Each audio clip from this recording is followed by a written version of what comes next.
Clash Royale is a game that has not always had the best relations with their community. In any gaming community, there's going to be a lot of people who complain about how the game is and people that criticize everything. Of course, there is certainly justification amongst many of the complaints, and others, not so much. So any update Clash Royale releases is going to be criticized. Players will speak up about every aspect they don't like, and it's up to the community managers to listen to players' feedback and help implement changes to the game the player base will be happy with. Of course, with updates coming every year with a game that's been out for 6 years, there's bound to be some negatively received updates. This is not uncommon, but no update could even compare to set off the wave of backlash that one event in October of 2021 would spark.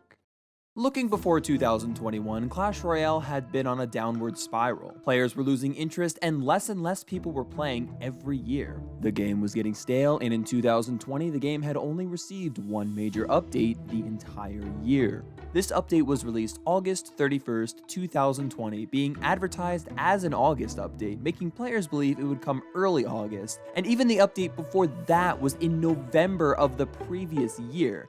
So this was the longest time ever between Clash Royale updates, so expectations were high.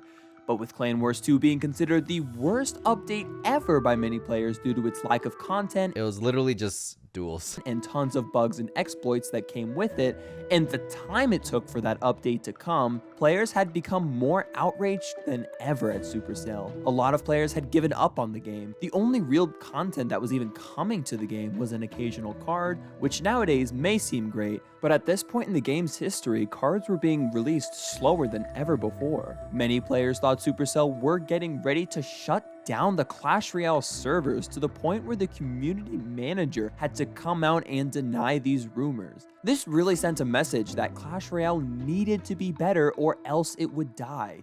And fortunately, Supercell did have a plan. Supercell had promised 4 major updates would come to Clash Royale in 2021, quadruple what had come in 2020, and 1 update would come in each quarter of the year. The only question was, would Supercell keep their promise?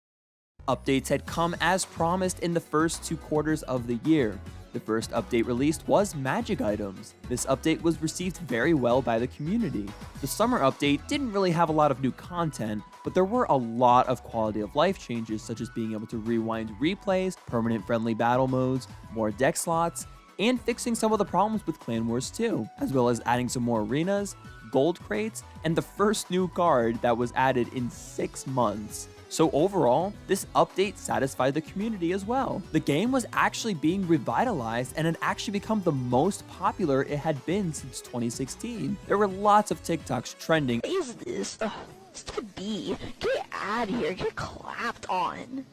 What is this? And the King laughing emote became a widespread meme around this time. The game was receiving so much positive feedback, something it had not seen in years. Now, things sort of went downhill from here.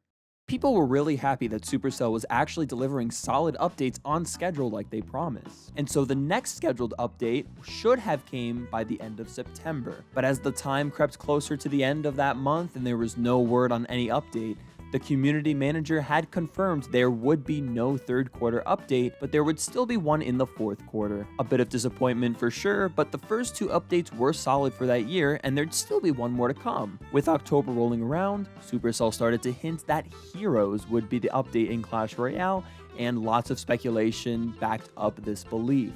On October 17, 2021, Clash Royale's biggest event ever would be revealed seemingly out of nowhere, starting the very next day on October 18th, 2021. This wasn't the update itself, but confirmed by Supercell to be a quote-unquote prelude to the official update, which would come soon after. This event in itself had so much to offer though. The biggest thing this event offered was a sale on card upgrades. Cards would only cost 50% of the original cost, which was huge. Not only this, but Supercell would add tons of additional ways to earn gold during this event. One of those ways was a gold rush, but rather than capping it at 10 or 12,000 gold, this event would cap at 200,000 50,000 gold. This would be enough to max out 4 cards just from completing the gold rush alone. You would also earn much more gold per tower during the event, so you didn't have to grind harder to reach 200,000 than you would have with 10,000. A gift of 5,000 gold would also come to the shop every single day during the event, which meant if you collected all of them, that would be an additional 50,000 gold just for logging in, since the event lasted 10 days. And finally, there would be a golden mirror challenge going on around this time that would run throughout the event, giving players another potential 50,000 gold. Books of cards would also be available to purchase with gems for the first time, so players could buy them to max out cards fast. This sounded like the most generous thing Supercell had ever done for the community. Some were very suspicious and said it was a little too generous though. I myself at the time thought there was something off about the event, but I suppressed that feeling, because how could it? It's free gold and half off upgrades. Players quickly jumped into this event on October 18th and started upgrading everything they could. People used up their magic items and had several maxed out cards in a day. People were progressing at astonishing rates. People had actually been saving up gold for a few weeks because there was some leaks on that there was going to be a sale on cards. Those who had suspicions would be unfortunately right,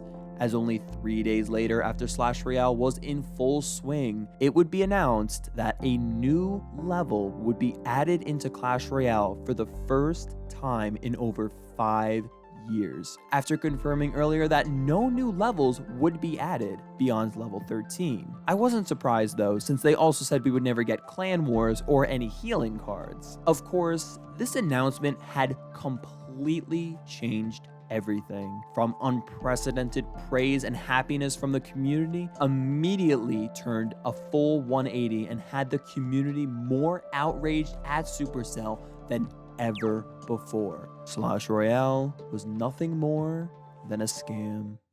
If you weren't active or haven't heard about Slash Royale until now, you may be wondering how exactly it was a scam. Sure, it may seem a little misleading, but they're not actually taking anything away from you, just adding more progress for everyone, right? But that's where you're wrong. You see, with the addition of level 14, they would be reducing the card and gold requirements for the already existing card levels. Since gold costs were already cutting the price of upgrading, it was still actually cheaper than it would have been after the update, so that wasn't a problem. One thing that would be reduced later on that wasn't reduced during Slash Royale was the amount of cards you needed to upgrade. To get to level 13 after level 14 was added, you would need 2,500 less commons, 550 less rares, 160 less epics, and 14 less legendaries per card. Even with this rule, commons and rares were technically still worth upgrading during the Slash Royale event, but epics and legendaries were certainly not. Although you were saving 25,000 gold in upgrades for maxing a card than how it would cost after Slash Royale, you were losing 80,000 gold worth of epics and 280,000 gold worth of legendaries by upgrading during Slash Royale instead of waiting for the update. And that's if you count the overflow costs. If you count it as buying it from the shop, it's actually double those numbers. And in terms of buying legendary chests, that's 7,000 gems worth of legendaries, for those of you who buy legendary chests. This actually means hoarding cards was the best strategy, since it would soon require way less cards to upgrade. It was actually worth saving them, which made the scam of Slash Royale so clear, because the whole point of this event was to entice people to level them up. Level them up now before the sale ends. This meant having level 11 cards was actually the best position for players to be in. Think about it. If you had a level 12 princess with 20 out of 20 cards stacked, ready to upgrade to level 13, if you had simply waited until after the update, you would be able to level her up after the update with 14 princesses to spare, whereas someone with a level 13 princess before the update would have 0. The community quickly figured this out, and many YouTubers warned their audiences not to upgrade their cards and to wait. Level 14 is confirmed! Upgrade your cards with Slash Royale and collect those experience points. But wait, That's a trap. You're actually losing for upgrading them. The cards that hadn't been upgraded and are level 12 and lower have excess cards now due to lower requirements, resulting in an overflow in level 14 progression. This means that players who didn't upgrade their cards can be closer to meeting level 14 requirements than a fully maxed player. Wait, what? Commons and rares, you're actually better off. Rares are almost a wash. If you upgrade any of your cards, you're A, wasting your magic items. You're B, also incurring a higher cost. You're throwing away resources. If you have a maxed account, you are losing 252 legendary cards, 5,510 epic cards. You guys can see it. What else can you say other than it's getting us to use all our resources? We thought we'd be dumb if we weren't using our resources. I don't know if they maliciously did us dirty here, but I feel like they did us dirty, you know? I have been playing Clash Royale since the beginning, and I have seen many points of community outrage. From the Elite Barbarian meta in 2016, to the Touchdown update in 2017, to Clan Wars in 2018, and Clan Wars 2 in 2020. But I have never, ever seen community outrage as much as when people found out they had been scammed. This wasn't just about lackluster content, this was about Supercell taking away progress from the player base. This was a new step for Supercell. Supercell was highly pressured to act, so after just one day of announcing level 14, Supercell announced they made a mistake in not planning this outright, and they would compensate the players by refunding the players with the extra cards that would be lost by upgrading early. So it would actually make upgrading cards during Slash Royale worth it after all. They also announced they would have another 200k gold rush during the next season. So you might think that's gotta be the end of it, right? Supercell made a little oopsie and they fixed it, so everything was good. Although the biggest problem was fixed by refunding people the cards that they would have otherwise wasted, a lot of people were left feeling dissatisfied. Even if people were getting better deals than after the update, people had already been spending their magic items in gold, upgrading everything they possibly could, meaning they wouldn't have any resources to upgrade their main decks after the update, leaving them with a now under-leveled deck. People felt like they spent their resources believing they didn't need to worry about saving anything for their main deck because they had had it maxed for so long. And adding a new level was something never done before 2016. And remember, Supercell said they were not going to be adding any more levels. A lot of people just quit over this, and it's understandable. But you can never really be sure how many of those people were serious and not just ranting on Reddit and came back to the game 2 days later. A lot of people critiqued Supercell though, and were not letting them off the hook. Although a lot of community backlash was toned down due to the card refunds, many people still believed Supercell was purposely gave them the illusion that they were going to lose a bunch of cards, when in reality, that was never their plan.